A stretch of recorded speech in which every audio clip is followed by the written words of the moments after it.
para além dos meus convidados em estúdio, Manuel Rodrigues e Sílvia Botelho, tenho Albino Gomes. Muito boa tarde, Albino, perito e consultor forense.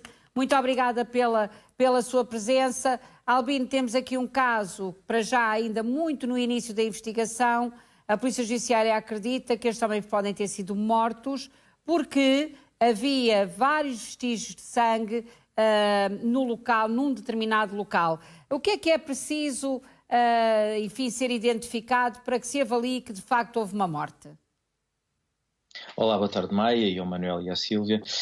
Olha, em primeiro lugar, eu queria lhe dizer que a Polícia Judiciária trabalhou muito bem neste caso e se há uma detenção, de certeza que existem indícios fortes na investigação para terem tido esta atuação. Em relação ao sangue, o sangue passa por uma primeira fase de se perceber se é humano ou não, certamente já passou por essa fase e já terão feito a extração de um perfil genético para poder fazer comparação com o perfil genético dos desaparecidos.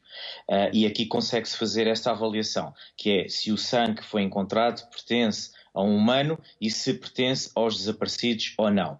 Depois, pela quantidade de sangue, também se pode fazer uma presunção do que poderá ter acontecido. Se fosse uma pequena quantidade, nós teríamos só uma especulação, porque poderia ser só relacionado de alguém que teve um ferimento ou só uma situação de ferimento. Em grande quantidade, apesar de ser presunção, porque não temos um corpo, já nos permite fazer uma leitura diferente, porque uma determinada quantidade não é compatível com alguém que depois não tenha morrido nestas circunstâncias. Também acredito que as balas, pelo que eu sei, foi encontrado ou uma bala ou balas no local. Certamente a polícia já terá feito o seu trabalho de comparação com as armas e perceber se aquelas balas foram disparadas ou não por aquelas armas que terão sido encontradas.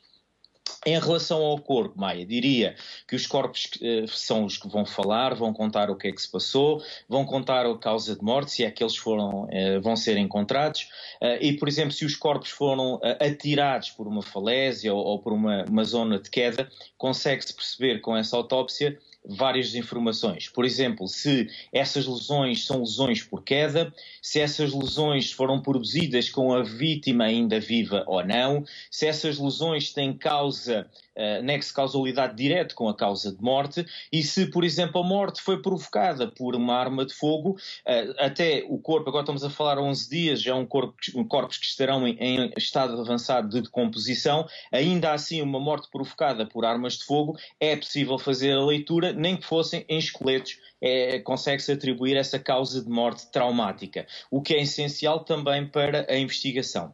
Muito obrigada, Albino Gomes, sempre um contributo extraordinário aqui no Tarde C.